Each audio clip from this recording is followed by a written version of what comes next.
মাছের ডিমের তো অনেক রেসিপি খেয়েছেন, কোনো দিন কি মাছের ডিম মসুর ডাল দিয়ে তৈরি করে দেখেছেন? না দেখলে এই রেসিপিটা আপনাদের জন্য একদম ইউনিক, নতুন ধরনের আর খুবই টেস্টি একটা রেসিপি নিয়ে আজকে চলে এসেছি। এখানে নিয়ে নিয়েছি আমি 350 গ্রাম মতো মাছের ডিম, আর সাথে কিন্তু ব্যবহার হবে মুসুরির ডাল। মুসুরির ডালটাকে কিন্তু আগে থেকে আমি জলে ভিজিয়ে রেখেছিলাম প্রায় 20 মিনিট ধরে। সুন্দরভাবে মুসুরির ডালটা কিন্তু ভিজে গেছে, তো জলটাকে ফেলে দিয়ে ঝরিয়ে নিয়ে চলে আসছি। দেখুন এখানে জলটা ঝরানো হয়ে গেছে কিন্তু খুব ভালো করে। এবার একটা মিক্সিং জারের মধ্যে কিন্তু যে ডালটা আছে সেটাকে দিয়ে দেবো। খুব বেশি ডালটা পাতলা করে পিষবেন না, হালকা পরিমাণে জল দিয়ে ডালটাকে পিষবেন। তো এখানে দেখুন এবারে ডালটা দিয়ে দিয়েছি। দেওয়ার পরে এর মধ্যে আমি কিছু জিনিস ব্যবহার করব, সেগুলো দেখিয়ে দিই। এখানে 6 থেকে 7 কোয়া রসুন আর 2 ইঞ্চি মতো আদার টুকরো, সাথে দিয়ে দেবো 4 থেকে 5টা এখানে কাঁচা লঙ্কা, আর এরই সাথে দেবো 1 চামচ মতো গোটা জিরে। এগুলোকে দিয়ে চলুন মিহি ব্লেন্ড করে নিয়ে চলে আসছি, তারপরে দেখাবো। ব্লেন্ড করা হয়ে গেছে এখানে, এটাকে আলাদা একটা পাত্রের মধ্যে কিন্তু এবার আমি ঢেলে নেব। ডাল যদি একটু ছোট ছোট গোটা গোটাও থাকে কোনো রকম কিন্তু অসুবিধা হয় না, বরং আরও খেতে টেস্টি হয়। এবার ডালের পেস্ট কিন্তু আমি ঢেলে নিচ্ছি আলাদা একটা বাটির মধ্যে। পেস্ট কিন্তু এখানে ঢালা হয়ে গেছে। এবার দিয়ে দেবো হচ্ছে 1/2 চামচ মতো নুন, আর এর মধ্যে দিয়ে দেবো 1/2 চামচ মতো হলুদ গুঁড়ো। খুবই কিন্তু কম মশলায় আর বাড়িতে থাকা উপকরণ দিয়েই কিন্তু এই মাছের ডিমের রেসিপিটা তৈরি হয়ে যায়। এই সময় কিন্তু বর্ষাকালে মাছের ডিম প্রচুর পরিমাণে বাজারে পাওয়া যায়, তাই একঘেয়ে সেই মাছের ডিমের বড়া ছেড়ে দিয়ে ঠিক এইভাবে মাছের ডিমটা আপনারা রান্না করে দেখতে পারেন। বাড়ির সবাই কিন্তু খেয়ে প্রশংসা করবে, খুবই টেস্টি হয়। আর এবার কিন্তু ডালের পেস্টের মধ্যে হলুদ নুনটা মিশিয়ে নিয়ে দিয়ে দেবো মাছের ডিমটা। মাছের ডিমটা স্প্যাচুলা দিয়ে একটু ভেঙে দিচ্ছি। তো স্প্যাচুলা দিয়ে কিন্তু মাছের ডিমটা ভালো করে ভাঙা যাচ্ছিল না, তাই আমি কিন্তু এটাকে পরবর্তীতে হাতের ব্যবহার করে খুব ভালো করে চটকে চটকে মেখে নিয়েছি, যাতে এই ডালটা আর মাছের ডিমটা কিন্তু খুব সুন্দরভাবে মিক্স হয়ে যায়। সুন্দরভাবে কোনো রকম যাতে লাম্পস না থাকে সেরকম হিসাবেই কিন্তু এটা মাখতে হবে। চলুন তাহলে মেখে নিচ্ছি, দিয়ে তারপর আমি আপনাদের দেখাচ্ছি। বন্ধুরা, যদি প্রত্যেক দিনের মতো আপনাদের আমার আজকের এই ভিডিওটাও ভালো লাগে তাহলে অবশ্যই একটা লাইক করে আমার চ্যানেলটা সাবস্ক্রাইব করবেন, আর সাথে নতুন নতুন এরকম রেসিপি পাওয়ার জন্যে আমার চ্যানেলের বেল আইকনটা অবশ্যই প্রেস করবেন যদি ইউটিউব থেকে দেখে থাকেন। যদি ফেসবুক থেকে দেখেন পেজটা অবশ্যই ফলো করার রিকোয়েস্ট আপনাদের কাছে থাকলো। মাছের ডিম কিন্তু এখানে একদম মাখা হয়ে গেছে। এবার চলে যাব সরাসরি নেক্সট প্রসেসে। আপনারা কমেন্টে জানাতে ভুলবেন না আপনাদের এই মাছের ডিমের রেসিপিটা কীরকম লাগলো। আর আপনারা যদি কোনো রেসিপি দেখতে চান অবশ্যই আমায় বলতে পারেন কমেন্ট বক্সে। আপনারা কোন জায়গা থেকে দেখছেন সেটাও আমাকে জানাবেন। একটা ননস্টিকের প্যান এখানে গরম করে নিয়েছি, তার মধ্যে 2 চামচ তেল দিয়ে ব্যাটারটা কিন্তু পুরো ঢেলে দিয়েছি। ঢেলে খুব ভালো করে স্প্রেড করে দিতে হবে। সুন্দর করে স্প্রেড এখানে কিন্তু আগে থেকে আমি করে দিয়েছি। দেখুন স্প্যাচুলার সাহায্যে ওপরটা আর একটু সুন্দরভাবে মসৃণ করে দিচ্ছি, এতে ভাজাটা খুবই সুন্দর হয়। গ্যাসের ফ্লেমটা কিন্তু এই সময় পুরোপুরি লোতে রাখতে হবে, হাই ফ্লেমে রাখলে কিন্তু পুড়ে যাবে আর খুব ভালোভাবে কিন্তু জমাটটা বাঁধবে না। ঢাকা দিয়ে এটাকে কিন্তু লো ফ্লেমে আমি 1 মিনিট, একদিকটা লো ফ্লেমে প্রায় 5 মিনিট মতো রেখে দেবো। 5 মিনিট হয়ে গেছে, দেখুন সুন্দরভাবে জমাট বেঁধে গেছে, ওপরের সারফেসটা পুরোপুরি কিন্তু শুকিয়ে গেছে।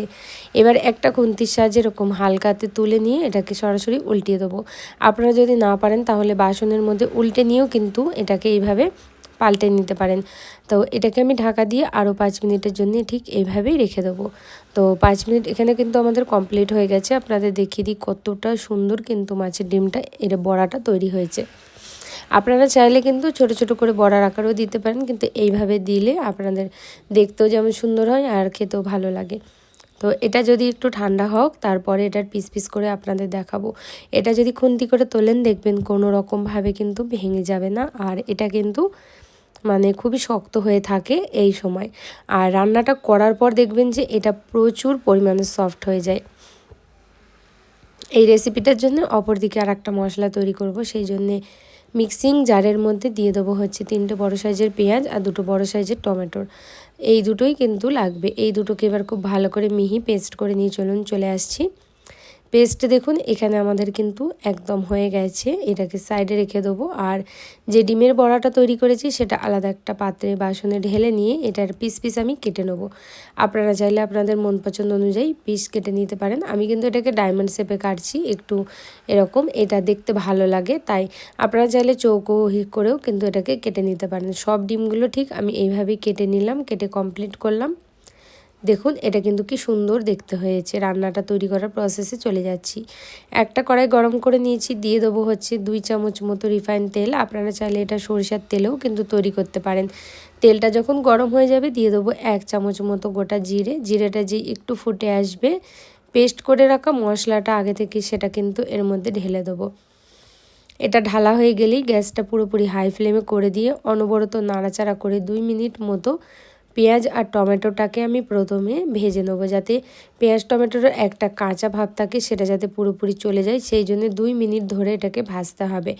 এরপরে দিতে হবে গুঁড়ো মশলা, 1/2 চামচ হলুদ গুঁড়ো, 1 চামচ মতো জিরে, 1 চামচ ধনিয়া গুঁড়ো, 1 চামচ লাল লঙ্কার গুঁড়ো দিয়ে এটাকে খুব ভালো করে মিশিয়ে নিতে হবে। এইভাবেই কিন্তু অনবরত এবার নাড়াচাড়া করে এটাকে ভাজতে হবে। যদি দেখেন মশলাটা কড়াইয়ের গায়ে লেগে যাচ্ছে, তাহলে অল্প অল্প করে জল আপনারা দিয়ে এটাকে কষিয়ে নিতে পারেন। আমি কিন্তু এইভাবে মিডিয়াম হাই ফ্লেম করেই কিন্তু এটাকে ভাজবো।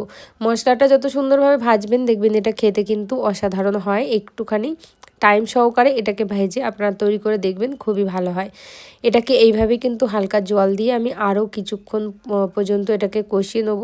যখন দেখবেন সুন্দরভাবে কষানো হয়ে গেছে, কালারটা একদম একটু ডার্ক হয়ে গেছে আর এর সাইড থেকে হালকা হালকা তেল ছেড়ে আসছে, তখন দিয়ে দেবেন এর মধ্যে পরিমাণ মতো জল।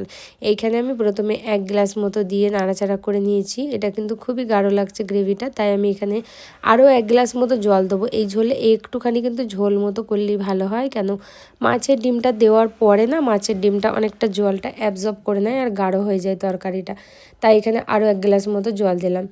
এই সময় ভালো করে মিক্স করে নিয়ে নুনটা চেক করবেন। আমি এই সময় নুনটা চেক করে দেখছি যে আমি তো নুনটা দিতেই ভুলে গেছি, তাই আমি এখন নুনটা কিন্তু এবার আমি এখানে ব্যবহার করব। আপনারা চাইলে নুনটা প্রথমেও দিতে পারেন, কোনো রকম অসুবিধা হয় না।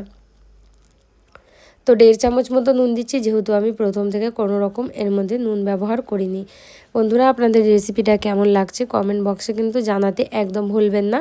ভালো লাগলে একটা করে বন্ধুবান্ধবের মধ্যে শেয়ার করে দেবেন, আর আমার পেজটার কিন্তু পাশে থাকবেন আর আমায় কিন্তু ফলো করে নেবেন এরকম নতুন আরও সুন্দর সুন্দর রেসিপি পাওয়ার জন্যে। যখন দেখবেন যে ঝোলটা ঠিক এভাবে ফুটে এসেছে, তখন এর মধ্যে দিয়ে দিতে হবে মাছের ডিমের বড়াগুলো, যেগুলো আমরা আগে থেকে ভেজে রেখে দিয়েছিলাম, সেগুলো পুরোটা দিয়ে দিচ্ছি। দিয়ে একটুখানি নাড়াচাড়া করে দেবো, নাড়াচাড়া করে মিক্স করে নেবো। আর এর মধ্যে দিয়ে দেবো 1/2 চামচ মতো চিনি। এটা স্বাদ কিন্তু সুন্দরভাবে ব্যালেন্স করে। চিনিটা দিয়ে একটু নাড়াচাড়া করে দিয়ে মিক্স করে দেবো, দিয়ে এটাকে ঢাকা দিয়ে রেখে দেবো প্রায় লো ফ্লেমে 5 মিনিট মতো। লো ফ্লেমে 5 মিনিট মতো রাখলেই দেখবেন কি সুন্দর একটা কালার আসবে আর সুন্দর একটা সুগন্ধ বেরোবে।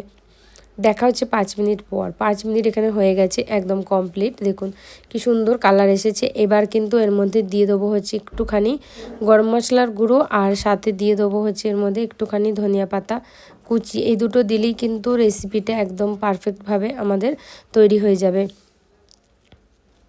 এই রেসিপিটা আপনারা গরম গরম ভাত, রুটি, পরোটা সব কিছুর সাথে খেতে পারবেন। খুবই টেস্টি হয়, খুব মজাদার হয়। অবশ্যই বাড়িতে তৈরি করবেন আর আমায় অবশ্যই জানাতে ভুলবেন না আপনাদের রেসিপিটা কেমন লাগলো। ইউটিউব থেকে দেখলে অবশ্যই চ্যানেলটা সাবস্ক্রাইব করে বেলটা অন করতে ভুলবেন না। আর ফেসবুক থেকে যদি দেখেন, ফেসবুকের পেজটা কিন্তু অবশ্যই ফলো করে নেবেন।